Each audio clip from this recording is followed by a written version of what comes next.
Bueno, vamos a centrarnos ahora, hemos hablado ya del Frente Sur alemán, nos vamos por mayo de 1944.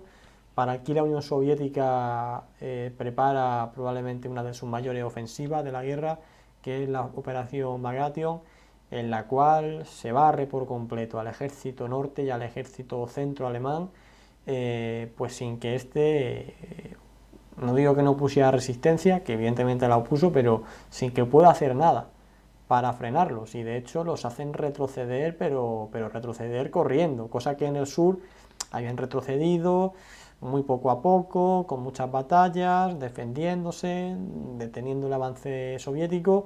En esta ofensiva de Bagration, que se comienza en junio del 44, no pueden hacer prácticamente nada y son expulsados hasta prácticamente pues la frontera polaca, quedándose además todo el grupo de ejército norte sitiado en Curlandia.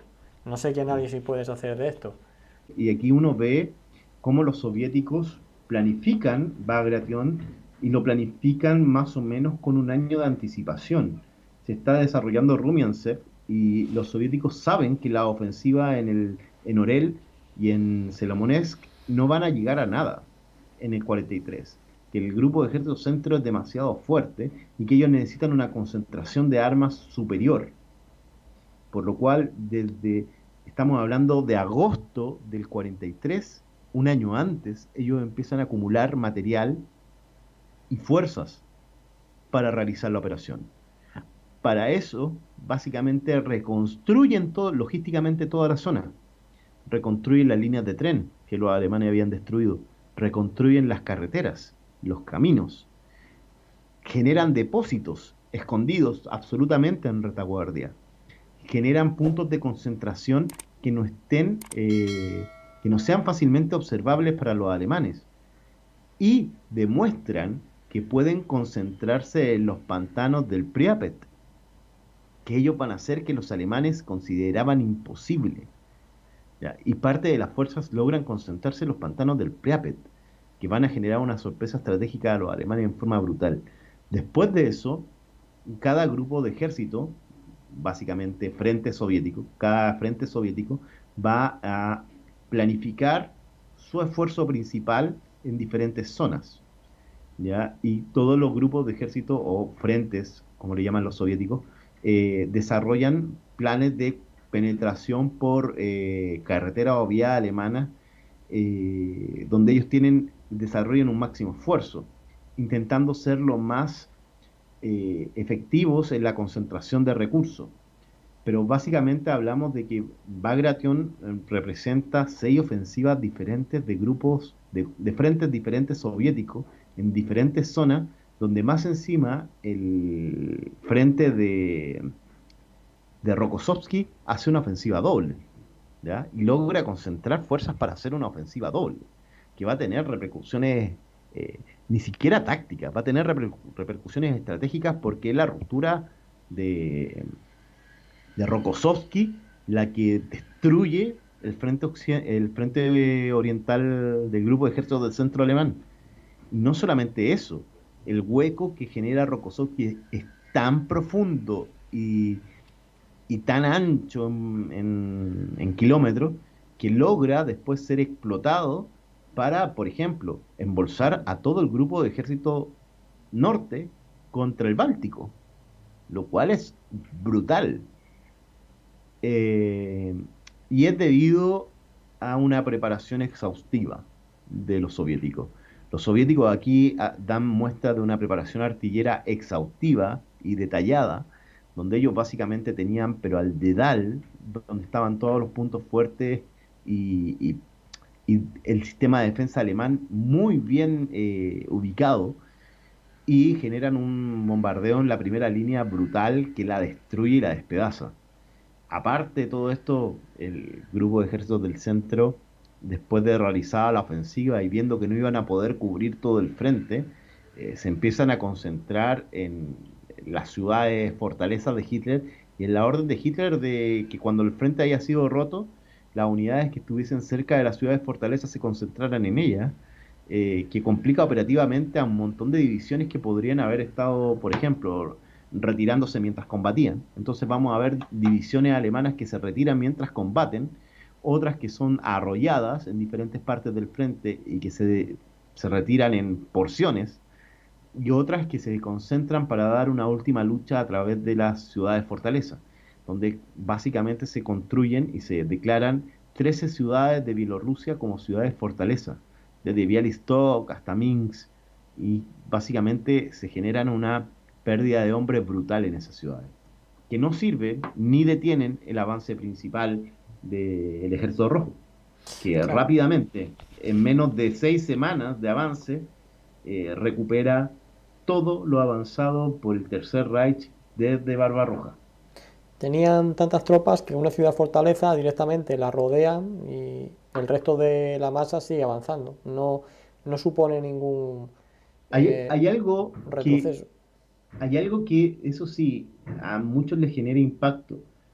Hoy en día sabemos que las fuerzas soviéticas eran más que las alemanas, pero no eran 8 veces ni 9 meses más, ¿ya? En general no alcanzaban a ser el dobles.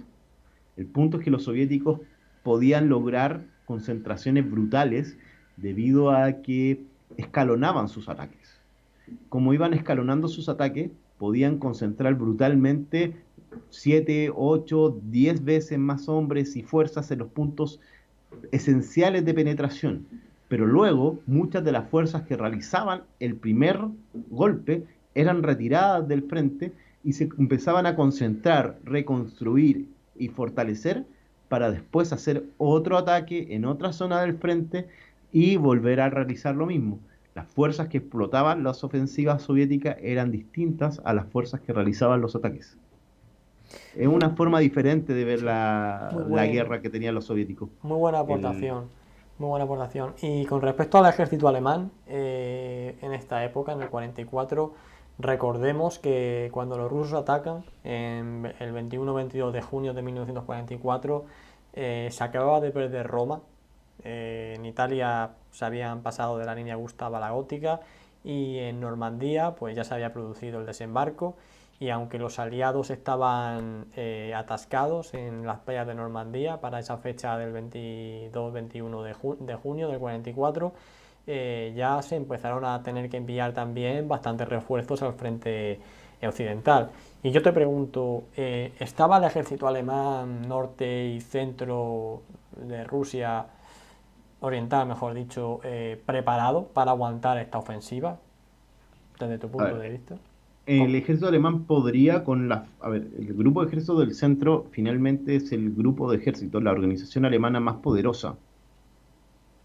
¿Ya? El grupo de ejército sur está dividido en dos en este momento. El grupo de ejércitos B que está en Normandía es mucho menos poderoso que el grupo de ejército del centro. A ver, esta es la agrupación alemana más poderosa en lo militar y que se suponía que también tenía muy buenos generales.